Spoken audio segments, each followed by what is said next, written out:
Trapped by Fate on Reckless Roads. Neither This Nor That, Book 4. By Marialisa Demora. Read by Kirt Graves.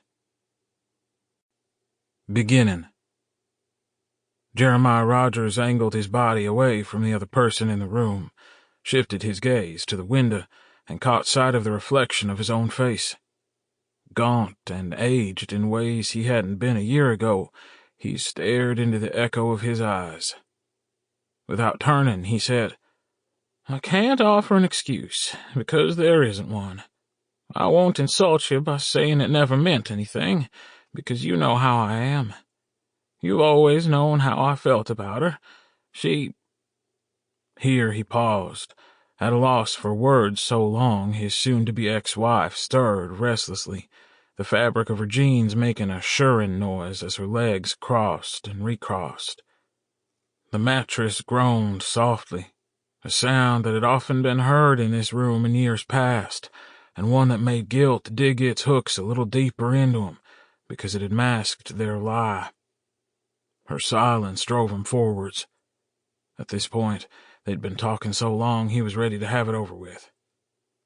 "I knew when I took you to my bed we'd wed. Your father wouldn't have allowed anything less. I also—" He turned and saw her tear-streaked face looking at him out of the shadows. They'd been talking so long the sunset had stripped the color from the room, leaving everything in banded shades of gray and beige.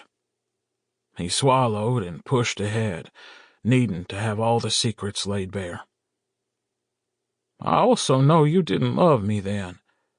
We've made it work all these years, because neither of us wanted more."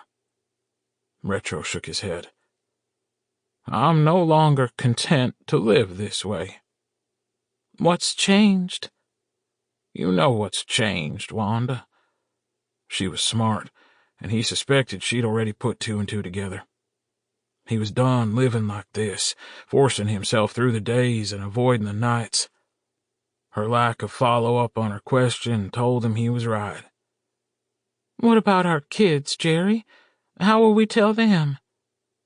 At her words, he pulled in the deepest breath he'd taken in days, because with 2 sentences she'd aligned herself at his side.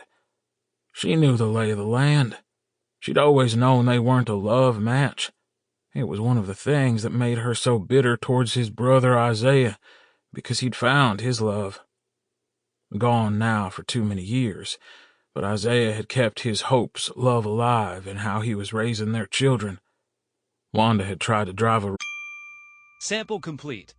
Ready to continue?